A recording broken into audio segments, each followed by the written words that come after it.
हम हर वर्ष अपने प्राण प्यारे आराध्य देव का प्राकट्य उत्सव मनाते हैं।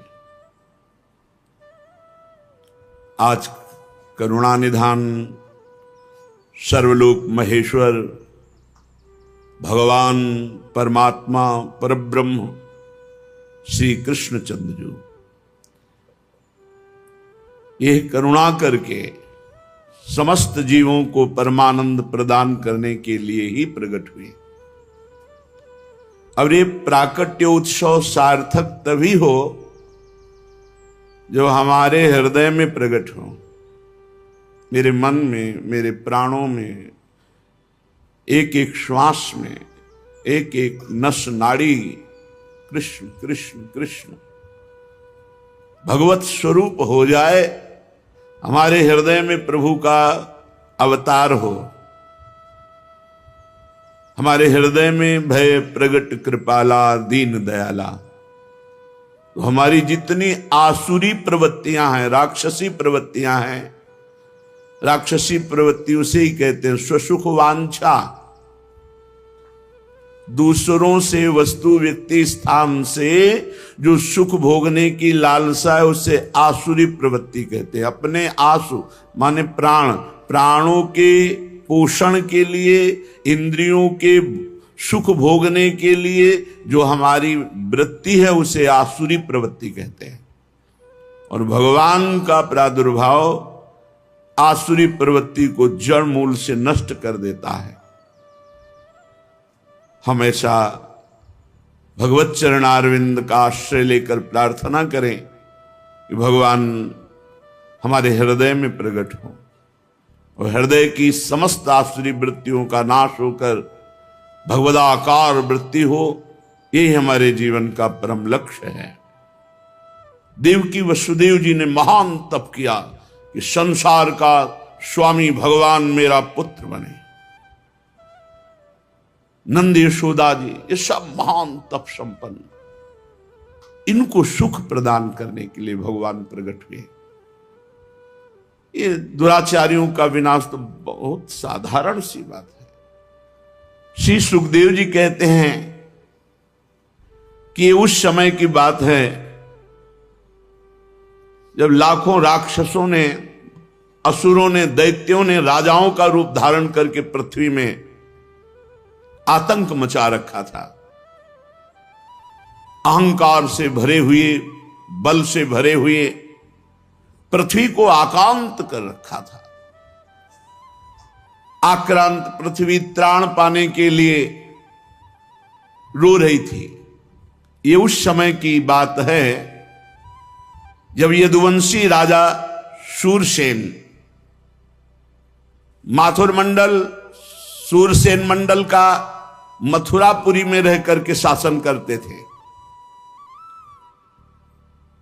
ये मथुरा समस्त यदुवंशी नरपतियों की राजधानी थी। मथुरा में सदैव भगवान की उपस्थिति पाई गई है। मथुरा में सूर्य के पुत्र वसुदेव जी का विवाह देवकी जी के साथ हुआ। ये उस समय की बात है जब नवविवाहिता पत्नी देवकी को रथ पर विराजमान करके वसुदेव जी ले जा रहे थे। कंस बड़ा बलवान, स्वभाव में धूर्तता, वसुदेव जी से कहा मैं रथ हाँकूंगा, मेरी बहन है। और रथ के घोड़ों की लगाम पकड़ ली, स्वयं रथ हाँकने लगा। रथ चल पड़ा। जिस समय घोड़ों की लगाम पकड़कर कंस रथ हाँक रहा था उसी समय स्पष्ट आकाशवाणी हुई, अरे मूर्ख, जिसको तू रथ में बैठाल कर लिए जा रहा है उसकी 8वें गर्भ की संतान तुझे मार डालेगी। भोजवंश का कलंक। आकाशवाणी सुनते ही कूद पड़ा रथ से, तलवार खींच ली और बाल पकड़े देवकी के वसुदेव देवकी के लिए आदेश किया, तत्काल हथकड़ी बेड़ियों से जकड़ करके इनको कैद खाने में डाल दिया जाए और बहुत ही कठोर पहरा लगा दिया जाए। वर्ष वर्ष में जो संतान होती मारता गया, उसे हर बार शंका बनी रहती, पता नहीं वो भगवान किन बालक के रूप में प्रकट हो जाए। परीक्षित, पृथ्वी में बात प्रायः देखी जाती है कि अपने प्राणों का ही पोषण करने वाले जो लोभी लोग होते हैं, वो चाहे राजा हो चाहे कोई भी हो, वो अपने स्वार्थ की पूर्ति के लिए माता पिता भाई बंधु किसी की भी हत्या कर सकते हैं। माता की, पिता की, भाई की, बंधु की, मित्रों की, इष्ट की, किसी की भी। ऐसे स्वार्थी पुरुषों से कभी मित्रता नहीं रखनी चाहिए, नहीं हानि ही होती है। जब कंस ने एक एक करके देवकी जी के 6 बालक मार डाले, तब देवकी के 7वें गर्भ में भगवान के अंश स्वरूप अनंत महिमा अनंत बलशाली भगवान शेष जी पधारे देवकी जी के गर्भ में। अनंत भगवान जब 7वें गर्भ के रूप में देवकी के उदर में पधारे, बड़ा आनंद। पर देवकी जी को लगा कि कंस इसे भी मार डालेगा, इसलिए वो रुदन करने लगी। विश्वात्मा भगवान ने देखा कि माता को बहुत दुख है और यदुवंशियों को कंस सताए ही जा रहा है, तो अपनी योग माया का स्मरण किया और योग माया को आदेश किया, देवी कल्याणी, तुम ब्रज में जाओ, वह प्रदेश ग्वालों और गौओं से सुशोभित है। वहां नंद बाबा के गोकुल में वसुदेव जी की पत्नी रोहिणी गुप्त रूप से निवास कर रही। उनकी और भी पत्नियां कंस के डर से गुप्त स्थानों में रह रही। इस समय मेरा महान अंश, जिसे अनंत शेष जी कहते हैं, देवकी के उदर में गर्भ रूप से विराजमान है। तुम जाओ वहां से उस गर्भ को रोहिणी के उदर में रखो। मैं स्वयं आ रहा हूं, अब विलंब सा आने जा रहा। अब मैं समस्त ज्ञान बल आदि अंशों के साथ देवकी का पुत्र बनूंगा और नंद बाबा की पत्नी यशोदा के गर्भ से तुम प्रकट हो। योग माया को आदेश किया। जब योग माया ने देवकी का गर्भ ले जाकर रोहिणी के उदर में रख दिया, तब समस्त द्वारपाल और सब जगह खबर पहुंच गई, गर्भ नष्ट हो गया देवकी। किसी को आंतरिक पता तो है नहीं। नगरवासी बहुत कि बेचारी के 6 तो मार डाले गए और 7वां गर्भ नष्ट हो गया। हाय, कितना कष्ट देवकी को है। देवकी जी भगवान का निवास स्थान बन गई।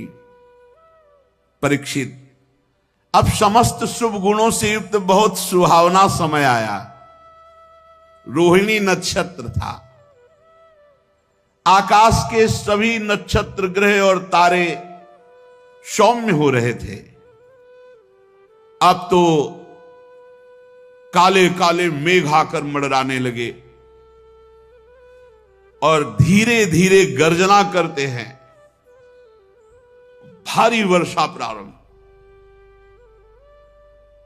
जन्म मृत्यु के चक्र से छुड़ाने वाले जनार्दन भगवान का अवतार समय निशीत रात के 12 बजे।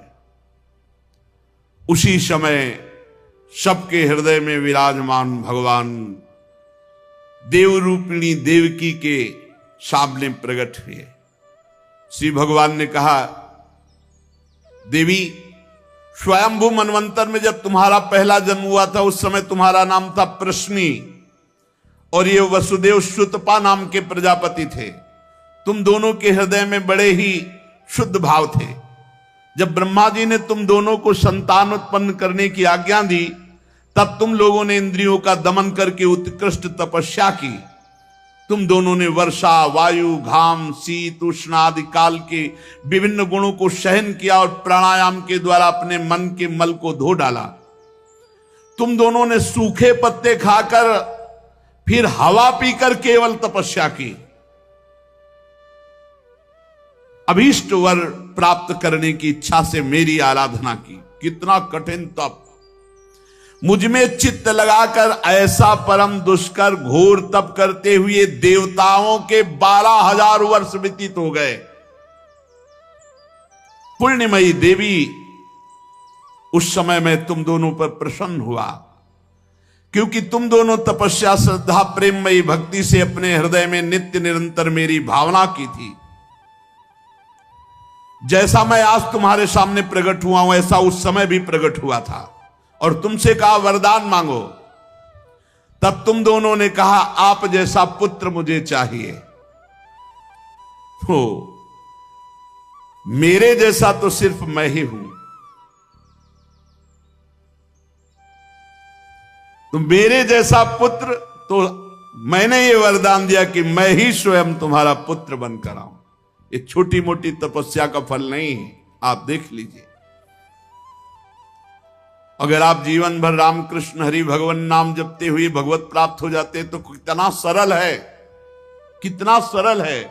इसीलिए धन्य है ये कलयुग जो कम समय में भगवत प्राप्ति, केवल भगवान नाम जप और थोड़ा सा केवल पापाचरण से अपने को बचा लो तो भगवत प्राप्ति हो जाएगी। हे माता जी, मैंने देखा कि संसार में शील, स्वभाव, उदारता, अन्य गुणों में मेरे जैसा कोई नहीं, इसलिए मैं ही तुम्हारा पुत्र हुआ हूं, मैं ही।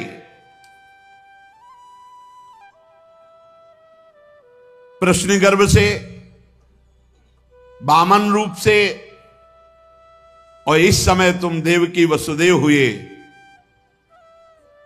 तो वासुदेव के रूप से। एक बार मैं वचन बोलता हूं, उसे 3 बार पूरा करता हूं।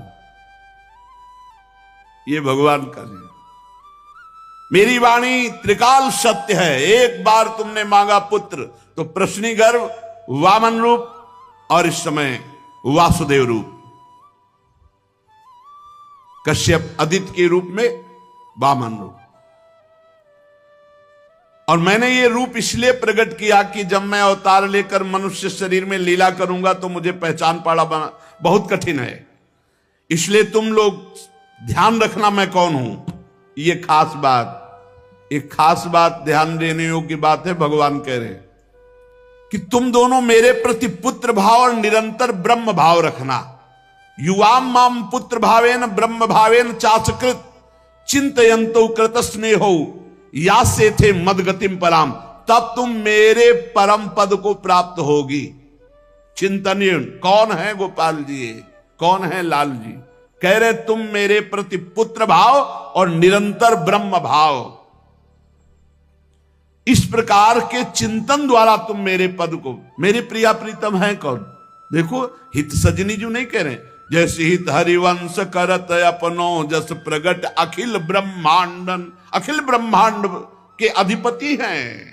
पर ब्रह्म परमात्मा तत्व की उपासना हो रही। हमारा भाव है कि वो हमारे यार हैं, हमारे मित्र हैं, हमारे पति हैं, हमारे पुत्र हैं, हमारे स्वामी हैं, जो भाव रख सके, लेकिन है कौन? इसीलिए शांत भाव है। शांत भाव में पूर्ण तत्व ज्ञान हो जाता है।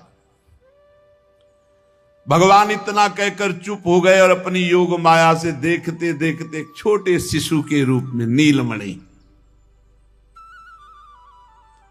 वसुदेव जी ने देखा कि भगवान तो बाल रूप हो गया। अब तो और डर लगा, कहीं कंस को पता चल गया और तलवार लिए हुए आवे, कुछ अमंगल करे। बहुत घबरा गए और भगवान ने कहा कि मुझे गोकुल पहुंचाओ, नंद बाबा के यहां सुधा मैया के पार्श्व में सुला के आओ। मुझे तुम्हें डर लग रहा है, मैं मारूंगा इसे, पर अभी मुझे पहुंचाओ वहां।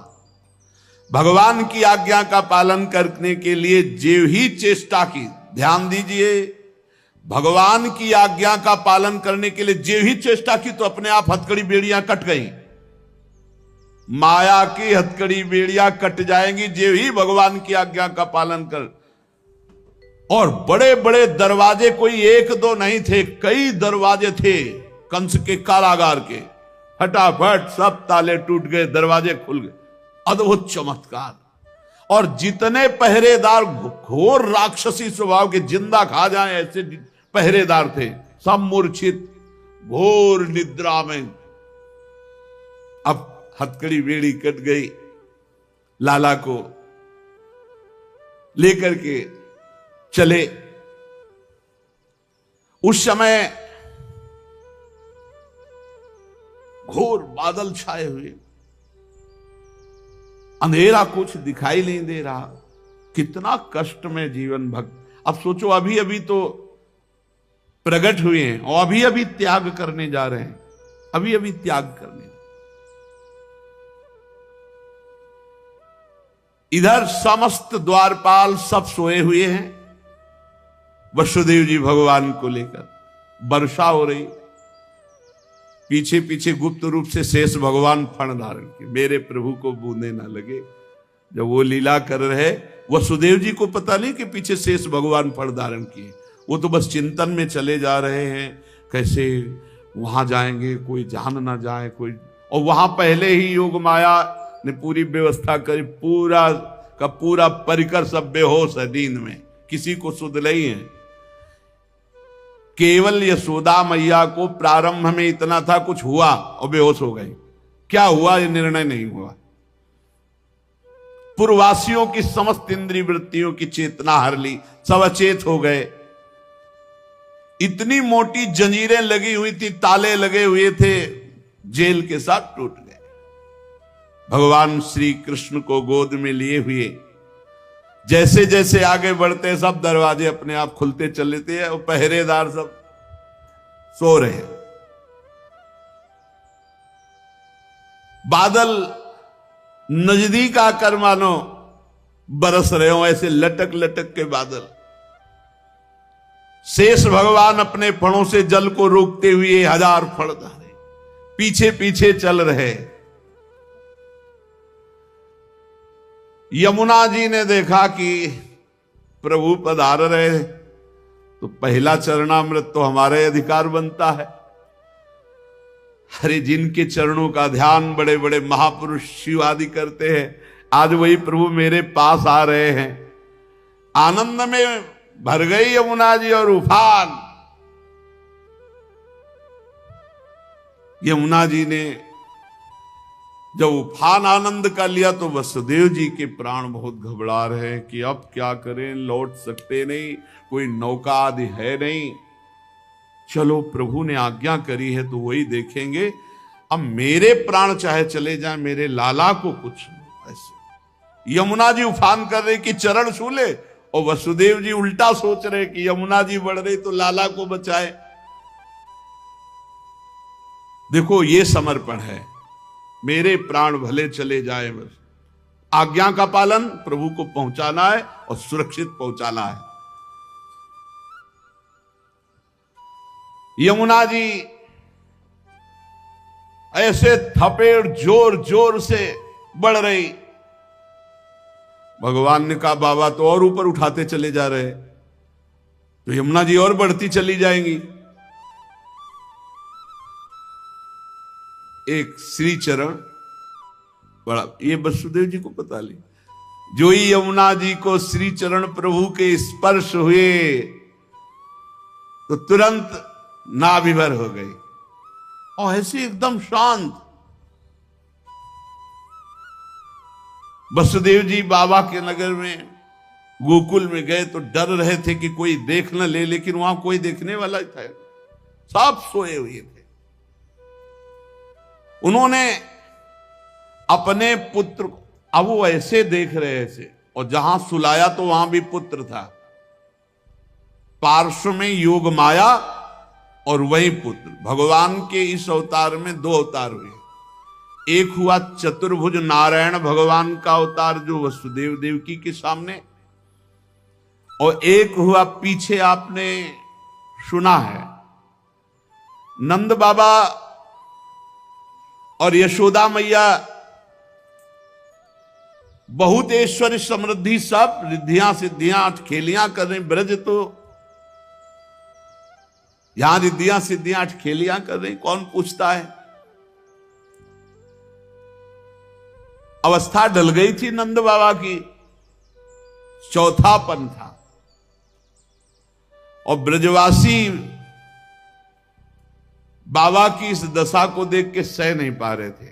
बाबा खिन्न रहते थे। उपनंद आदि वृद्ध गोपों ने परामर्श करके पुत्रेष्टि यज्ञ का आयोजन किया। सबने यज्ञ पुरुष गोपराज नंद को पुत्र प्रदान करने की प्रार्थना की भगवान से। पुत्रेष्टि यज्ञ हुआ। जैसे महाराज दशरथ जी की अवस्था ढल चुकी थी तो श्रृंगी ऋषि ने पुत्रेष्टि यज्ञ करा, उससे खीर फिर भगवान 4 रूपों में प्रकट हुए, राम लक्ष्मण भरत शत्रुघ्न। पुत्रेष्टि यज्ञ का अनुष्ठान हुआ नंद बाबा के यहां। अब उच्च कोटि के ब्रह्म ऋषि वेद ध्वनि आकाश में मुखरित हो रही थी। गोपराज श्री नंद बाबा अंतापुर में यशोदा मैया के पास बैठे हुए कहा, यशोदा रानी, इस बार पूरे ब्रजवासियों का आशीर्वाद हो, सब ब्रह्म ऋषि हैं। कई बार हो चुकी, इसका मतलब पुत्र के लिए कई बार उपाय किए जा चुके थे। इस बार फलस्वरूप में मेरे पुत्र होगा। मन में बड़ी कामना है, मेरा विश्वास है ये जो यज्ञ हो रही, चूंकि ब्रजवासियों का आशीर्वाद है और ब्रह्म ऋषि जन बड़े महिमाशाली हैं, पर मेरे मन में एक उदासी छा जाती कि कर्म से ऐसा पुत्र नहीं होगा जैसा मैंने एक स्वप्न देखा है। ये कर्म जनित तो नहीं हो सकता। यज्ञादि कर्मों के सभी फल चंचल हैं और मैंने जो पुत्र देखा है वो अचल है, अविनाशी है। बड़ी आशा, पर लगता है मेरी दुराशा है क्या? वो कर्म फल से तो नहीं प्राप्त हो सकता जैसे मैंने देखा है। मैंने एक स्वप्न देखा जो आज तक तुमसे नहीं बताया, यशोदा रानी से कहा। भगवान नारायण भी उतने सुंदर नहीं जैसा वो बालक सुंदर मुझे स्वप्न में दिखाई दिया। मुझे ऐसा लगता है कि त्रिभुवन में कोई है नहीं सुंदर। एक बार जिसके हृदय में वो प्रकट हुआ उसको कोई आकर्षित कर सके ऐसा त्रिभुवन में नहीं। ब्रजराज की बात सुनकर यशोदा रानी ने कहा, सच्ची तुमने स्वप्न में देखा है? बोले हाँ। बोले मैंने तो बताया नहीं, मैंने भी स्वप्न में देखा है। क्या? बोले मैं नित्य सहधर्मिणी हूं, तुम्हारी सुख दुख की नित्य संगिनी हूं, मैं तुमसे क्या छिपाऊं। जैसे बालक की बात कर रहे हो ना, हमने तो इसलिए नहीं बताया कि आप कहोगे कि तुम्हारा पागलपन है। बिल्कुल वैसे ही मैंने देखा है। श्यामश्चंचल चारु दीर्घ नयनो बालस्तवांक स्थले दुग्धोद्गारि पयोधरे स्फुटमसौ क्रीडन मया लोक्यते स्वप्नस्तत्किं मुजागरः किमथ वेत्ते तन्न निश्चीयते सत्यं ब्रूहि सधर्मिणी स्फुरति किं सोयम तवाप्यंतरे। बाबा ने कहा मैंने भी देखा। दिव्याति दिव्य नीलमणि सदस्य श्याम सुंदर वर्ण एक बालक तुम्हारे गोद में दुग्ध पान कर रहा है, जो चंचल नेत्र मनोहर विशाल भाल तुम्हारी गोद में स्थित देखा, वो तुम्हारा पयोधर पान कर रहा है।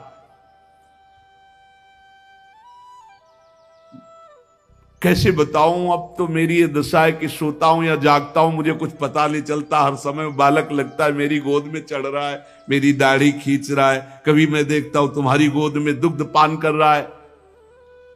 यशोदा मैया आनंद विवल होके कहने लगी, ब्रजराज ऐसा ही, ऐसा मैंने भी देखा है, ऐसा ही देखा है। वो तुम्हारे तोंद पर चढ़े खेल रहा, मैंने देखा है ऐसा। सत्य सत्य सत्य कहती हूं, मैंने देखा मैंने कि उसे स्तन पान करा रही हूं, पर संकोचवश नहीं बताया कहां वो दिव्य बालक और कहां मैं। ब्रजराज नंद ने कहा मैंने असंभव समझकर ये बात तुमसे छुपाई थी। यशोदा मैया ने कहा मैंने भी कि तुम हमारा पागलपन समझोगे, लेकिन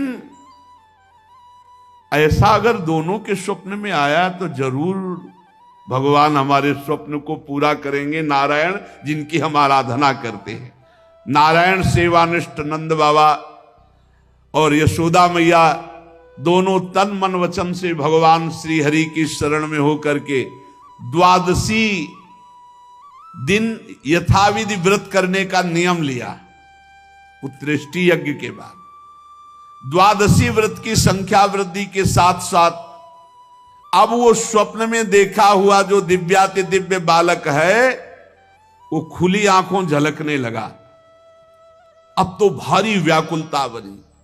व्रतानुष्ठान सर्वांग पूर्ण संपन्न हुआ तो एक दिन देखा कि स्वप्न में भगवान श्री हरि आए और मधुर वाणी में बोले, अहो मयि अभिषक्तौ भक्तौ कथम निर्विद्य खिद्दे थे योषावतसी कुसुम सुषुमः सुकुमारः कुमारः सष्ट्देवान भवतोर्भवतोः कुमारतया स्फुरति सातु सदा भवतो रेवानुगतः प्रतिकल्पम स्वभक्ति प्रवर्तनाय दिविमत प्रवर्तित द्रोण धरा रूपांश कलावतो तद्भूरि भाग्यम इत्यादि रीत्या ब्रह्मादलभ्य साक्षात् तत्फल साक्षात्काराय स्वयमेव पृथिव्याम भवतोर्भवतोरेव भवम लभत एव अचिरादेव रुचिरा रुचिरेशा युवयो सफलताम बलिता। यह आदेश हुआ। नंद यशोदा तुम मुझ में आसक्त और मेरे परम भक्त हो, तुम इतने खिन्न क्यों हो रहे हो? अतसी कुसुम के सदस्य श्याम सुंदर सुकुमार कुमार जो तुम्हारे स्वप्न में जागृत में अनुभूति का विषय बना हुआ है वो मैं हूं। निकुंज विलासी श्री ठाकुर जी ने कहा, जगत में वात्सल्य प्रेम का प्रचार करने के लिए मेरी प्रेरणा से द्रोण और धरा के रूप में तुम स्वर्ग से आविर्भूत हुए हो। कल्पों तपस्या की है मेरी प्राप्ति के लिए, जो ब्रह्मादि के लिए अलभ्य है। सौभाग्य है कि वो तुम्हें प्राप्त हो रहा है। उसी फल का आस्वादन करने के लिए अब तुम तैयार हो जाओ। चिंता मत करो, गोपराज मैं प्रकट होने वाला हूं। समझिए, वहां देवकी वसुदेव के यहां चतुर्भुज भगवान नारायण और यहां निकुंज विलासी श्री ठाकुर जी। श्री यशोदा जी बहुत आनंदित रहने लगी। तो एक दिन समस्त ब्रजवासियों ने देखा कि एक अर्धवृद्धा तपस्विनी स्नातक ब्राह्मण बालक को लिए गोपराज नंद की सभा में पधारी। इतनी तपस्विनी तेजस्विनी सब ब्रजवासी खड़े हो गए और आसन देकर प्रणाम करके पूछा, देवी आप कौन हो? आज तक तो आपको देखा नहीं। आपको देखने पे लगता है साक्षात भगवान की योग माया शक्ति हो। ये बालक कौन है? नारद मुनि जैसा दिखाई देता है। आप परम हम ब्रजवासियों का कल्याण करने के लिए पधारी हो। गोपराज के सभासदों की बात सुनकर तपस्विनी ने मुस्कुराकर कहा, मेरा नाम पौर्णमासी है। मैं महान तपस्विनी और दैवज्ञा हूं। तीनों काल का मुझे ज्ञान है। और ये जो बालक है, तुमने कहा नारद जी जैसा, इसका नाम मधुमंगल है। ये बालक स्नातक है। इसका दर्शन करके नारद जी का स्मरण होना उचित ही है। ये संपूर्ण वृत्ति नारद जी वाली ही रखता है। तपस्विनी की बात सुनकर गोपराज सभा के सदस्यों ने हाथ जोड़कर पूछा, देवी हम आपकी सेवा करने योग्य बिल्कुल ही नहीं है। इस पर भी आपने हम लोगों पर महती कृपा की। मेरी कुछ समझ में नहीं आ रहा कि आप यहां क्यों पधारी। तो उन्होंने कहा, तुम लोगों को पता नहीं, एक अनिर्वचनीय महासौभाग्य उपस्थित होने वाला है, इसलिए मैं यहां आई हूं। सबके पूछने पर पौर्णमासी ने बताया, तुम लोगों के प्राणाधिक प्रीतम गोपराज नंद के यहां एक पुत्र होने वाला है जो अखिल जगत को आनंद सिंधु में निमग्न कर देने वाला होगा। पौर्णमासी की बात सुनकर सभी परमानंद में उल्लसित पुलकित गदगद वाणी से कहने लगे, देवी आपके शुभागमन से हमारा ये ब्रज जो है महान तीर्थ हो गया। आपके लिए कृष्णांति के यमुना जी के समीप हम एक पर्णशाला कुटी बना देते हैं। ये बात जब पौर्णमासी जी ने सुना तो उन्होंने कहा ठीक ठीक, कृष्णांति के अर्थात कृष्ण के समीप, ठीक तुम्हारी बात निकल गई। जो बालक होगा उसका नाम कृष्ण होगा। तस्मिन् जातवदि निर्दानवता पृथिव्याम भविष्यति तदीय गुणे सदानवता सगुणता विद्यादि प्रबंधे तत्संबंधे तो निर्गुणता सकिंचनता विषय संपत्तौ तद भक्तौ तो निष्किंचनता इत्यादिकम विरुद्धाय मानमपि सर्वैरनुरुद्धम करिष्यते। नंद नंदन के रूप में स्वयं प्रभु पधार रहे। पौर्णमासी देवी कालिंदी तट के समीप पर्णशाला में भगवान के दर्शन की अभिलाषा से निवास करने लगी। पौर्णमासी देवी देवर्षि नारद जी की शिष्या और श्री कृष्ण के आगे जो गुरु बनेंगे संदीपनी जी, उनकी माता हैं। संदीपनी मुनि की माता हैं ये पौर्णमासी देवी। ये महान शक्तिमती थी और श्री कृष्ण की मधुर लीला को सब प्रकार से जानती थी। भगवान की लीला का आनंद बढ़ाने के लिए मस्खरे मनसुखा के रूप में वो मधुमंगल, तो भगवान का जो ऐश्वर्यमय अवतार हुआ वो जेल में, और जो माधुर्यमय अवतार हुआ ये नंद बाबा के यहां। तो जो ऐश्वर्यमय अवतार वापस गया, तो आप देखिएगा अक्रूर जी के साथ अक्रूर जी ने देखा जल में डुबकी लगाकर शेष सैया पर चतुर्भुज नारायण सेन, और हमारे द्विभुज मुरली मनोहर वृंदावनम परित्यज्य पादमेकम न गच्छति, वो कभी यहां से नहीं गए। जो गए तो देखो यहीं से निकलते ही चतुर्भुज हो गए। मथुरा में चतुर्भुज, द्वारिका में हमारे द्विभुज मुरली मनोहर नंद यशोदा के लाड़िले, वो कभी एक कदम ब्रज से बाहर नहीं गए। तो वहां योग माया के द्वारा नंद बाबा को यह पता ही नहीं चला कि हमने लाला में लाला का समर्पण किया, और पार्श्व में देखा, कन्या उठाया और आ गए। जे ही आए तो जैसे जैसे दरवाजे में प्रवेश करते जाते वैसे वैसे जंजीर ताला सब फिट, और जे ही वहां गए और देवकी जी की गोद में उस कन्या को तेवी हथकड़ी बेड़ी जकड़ गई। योग माया के आते ही दरवाजे बंद, हथकड़ी बेड़ी जकड़ गई और पहरेदार जग गए, और कन्या जोर जोर से रोने लगी। जो साक्षात भगवती है, पहरेदार भागते हुए गए, कंस से कहा महाराज 8वीं संतान उत्पन्न हुई। अब तो कंस के होश नहीं, वो तो जैसे पागल हो चुका, बाल बिखरे हुए, कई जगह गिरा, दौड़ता हुआ आया, दरवाजे खोले गए।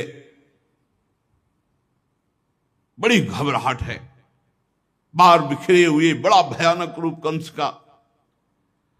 जग गए और पैर पकड़ा और कन्या को हाथ जोड़ रही। देवकी जी ने कहा भैया मारो मत, आकाशवाणी हुई थी कि पुत्र होगा, ये तो कन्या है, स्त्री जाति है, अभी बच्चा है, आप क्यों मार रहे हो?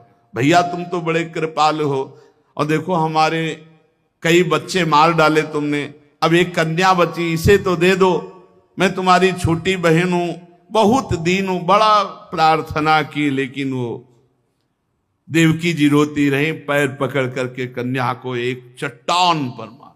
और ये कन्या कोई साधारण कन्या तो थी नहीं, आद्या शक्ति महाभगवती।